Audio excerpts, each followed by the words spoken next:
Mr. Speaker, I rise today in support of H.R. 1808, the assault weapons ban, legislation that will help reduce the gun massacres being committed in our communities by weapons of war. These military-style weapons were designed for the battlefield, for maximum efficiency when a soldier is engaged in combat. And the military features banned by this bill are added to make these guns more accurate, more controllable, more concealable, and more deadly, enabling killers to murder as many people as possible, as quickly as possible. These weapons have no place in our communities. They turn our streets, our schools, our grocery stores, our movie theaters, and hospitals into bloody battlefield scenes. And they kill our children, our friends, and neighbors, and the police officers trying to protect them. In 2016 and 2017 alone, more than 24 officers were slain in the line of duty by an assault weapon. 1 in 5 officers is killed in the line of duty by these weapons, which is why the Major City Police Chiefs Association endorses this legislation. Yet for nearly 18 years, we failed to take action to stop them from flooding into our communities and being used time and time and time again in mass shootings. It's unconscionable that anyone can walk into a store and legally purchase a weapon capable of inflicting the carnage we've seen in Highland Park, in Buffalo, in Uvalde, in Atlanta, in Sutherland Springs, Las Vegas, Orlando, Parkland, and the list goes on and on. Today, the House is finally taking a long overdue and necessary step to reinstitute a ban on these exceptionally dangerous weapons.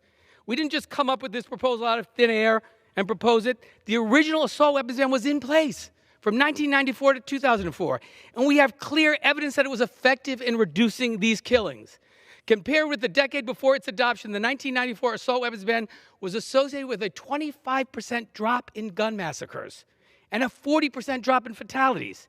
And as soon as the ban expired, fatalities and shootings skyrocketed again.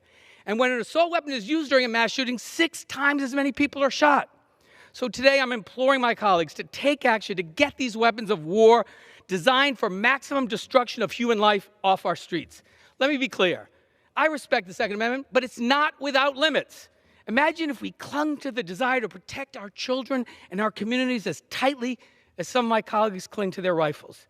There are more guns than people in this country, more mass shootings than days in the year. This is a uniquely American problem. This bill won't stop all gun violence, but it will effectively decrease it.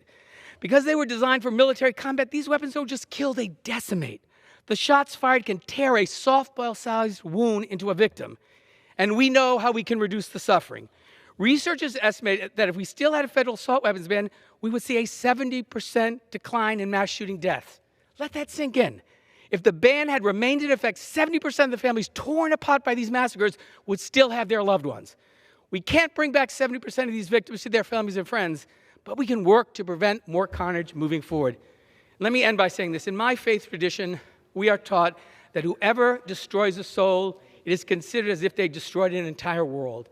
And whoever saves a life, it is considered as if they saved an entire world. Let's come together to save lives.